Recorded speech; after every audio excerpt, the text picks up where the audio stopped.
Hello, and welcome to the third video about John Corbett. This video is about John's first home, his marriage, and the people John supported at Stoke Prior. John was an entrepreneur, and to expand sales globally, he travelled all over the world. On one occasion in 1855, John visited John O'Meara, who was the secretary of the diplomatic corps in Paris. The O'Mearas were originally from Tipperary in Ireland. John O'Meara had 3 daughters, Anna Eliza, Josephine Camille, and Mathilde. He also had 2 sons, Thomas and Alfred. John was attracted to Anna. She was well educated, bilingual, and musical. When he returned to England, they conversed by letter and were married on the 2nd of April 1856 at the British Embassy in Paris.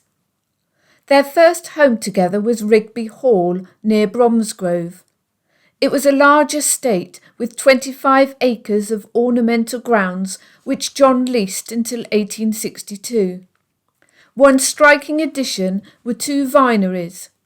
One measured 104 foot by 17 foot and contained 52 vines with peaches and nectarine trees, and the other measured 19 foot by 15 foot.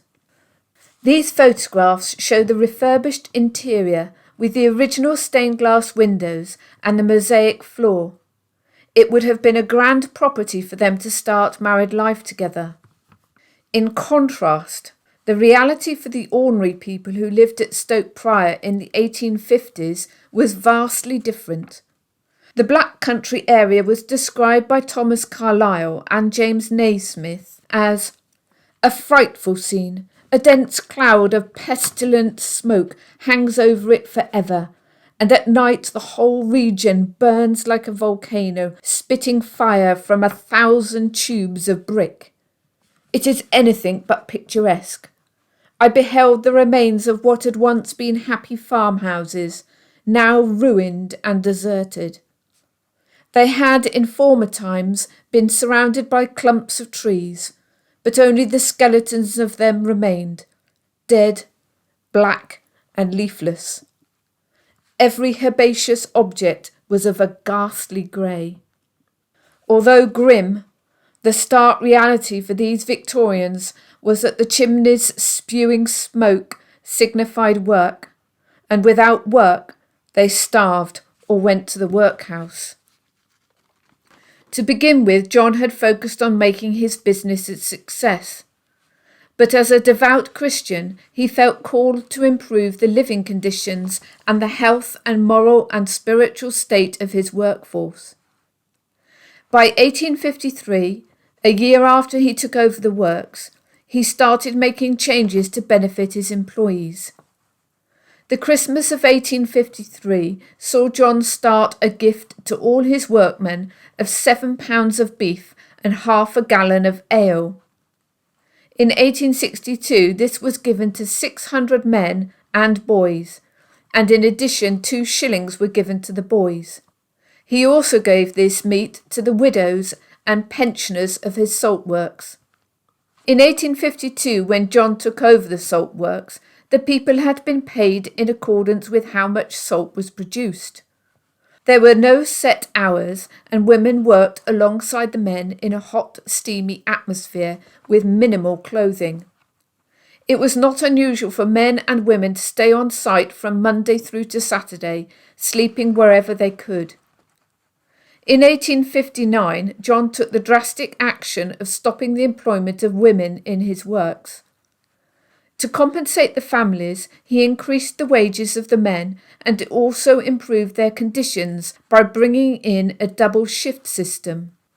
This improved efficiency and enabled the men to spend more time at home with their families. The local people were so impressed with this moral step that in 1860 they had a stained glass window put in the east end of Stoke Prior Church and a brass plaque on the nearby chancel wall to commemorate the event.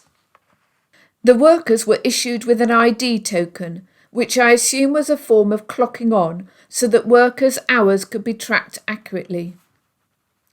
Alf Nicklin, who worked in the salt works, stated, "The one sound that could be heard near and far was the Stoke Works steam hooter, called the Bull. It controlled the lives of people far beyond the village. At 20 to 6 in the morning, it produced 2 deafening blasts to rouse the sleepy worker, and another one at 6 a.m. when he was due to start work. It sounded at lunchtime and then again at 6 p.m. to signal the end of the working day for non-shift workers. The bell was also sounded to signal joyous events like coronations and jubilees, or as an alarm in case of fire at the works. It blew for the last time on Friday the 30th of June 1950. In 1871, John started building a school for his workforce, which was officially opened on the 12th of August 1872 by the Bishop of Worcestershire. John paid for it himself so that there would be no government interference or added taxation for the villagers. The foundation stone was laid by his eldest son, Roger Corbett, when he was 8 years old. The school had an ornamental bell tower in the centre and a tower over the front porch. It was used for a variety of purposes. It included a 90 by 36-foot lecture hall, which could be partitioned into 2 rooms and cater for 500 children. It had a large playground and a schoolhouse attached. The building was also licensed by the bishop for divine services and furnished with an American organ bearing the inscription, "Presented to the work people of Stoke Works by Thomas Weston of London, 1872. Thomas Weston was one of John's London agents of Weston and Worcester. On the day of the opening, all the people had a paid day off. The people of Stoke Prior decorated the streets with flowers, banners and flags, and a band played to add to the merriment. Such was the joy of the occasion. 440 people marched with a band along the streets to the school. Both John and Anna were presented with various gifts from the work people and their wives. Anna was given a harmonium and John a silver inkstand.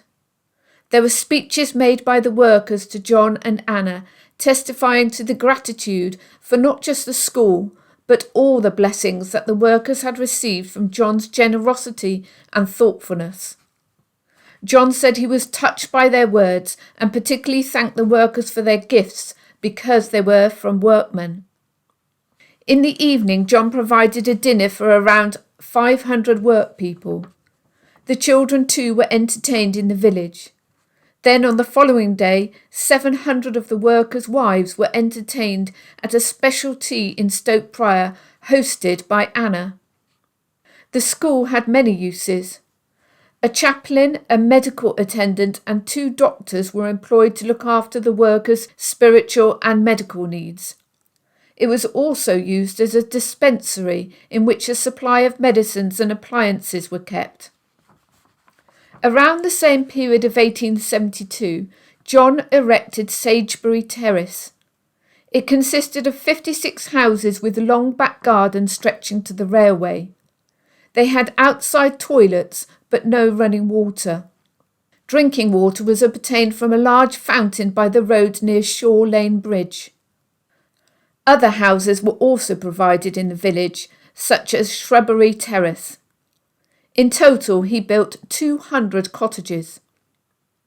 Some of the other ways John helped his employees were giving them cost price of 200 weight of coal per week, giving them lectures and penny readings held in the schoolrooms, and he also established a workmen's club, which opened on the 9th of July 1877 in what used to be the George Inn. They had 177 members who paid 1 shilling and 8 a month. It consisted of a bar, smoker's room, a bagatelle room, dining room, kitchen and a reading room with a large library. Outside was half an acre for bowling, quoits and gymnastics. Refreshments were provided. It was open from dawn to dusk every day of the week. On the day of opening, John provided a tea party for everyone, and he was there to officially open it. The church services continued in the school until John paid for St Mary De Wychbold to be built, which opened in August 1888. For the non-Anglicans, there was also a Wesleyan Methodist Chapel on the works site. John also gave wages 10 to 15% above other salt works in the country. He required a fortnight's notice on either side for termination of employment, but enforced instant dismissal for drunkenness, neglect of work, dishonesty, disobeying orders, or any unruly conduct. A booklet was produced by John outlining what he would do for them and what he expected in return. John wanted to improve all aspects of the community, and in 1895 he gave £4,500 to repair and restore the parish church of St Michael at Stoke Prior, the origins of which go back to the 11th century. A plaque in the church commemorates the event. There was a special service, after which John provided a lunch for everyone in a marquee. In 1895 he had 12 almshouses built on the main road at Wychbold. They were for 12 retired workers and their families. The stone plaque says, "These houses were erected in the year 1895 by John Corbett of Impney." Much of John's wealth came from extensive investments in land and property, as well as in businesses, including railways and canals. His salt business was just a portion of his wealth. This map just covers the Stoke Prior estate. All the coloured parts of land and property were owned by John. Even after John moved into Rigby Hall, he could still sleep at the office.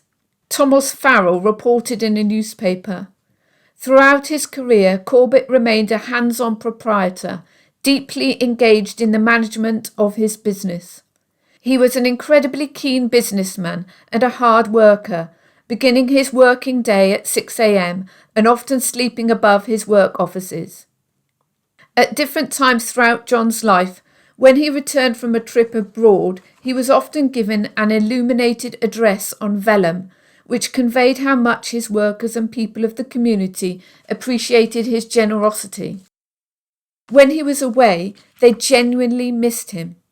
In his entire career, John never suffered a strike that lasted as long as 48 hours. John himself said, "The great thing is to do good for future generations."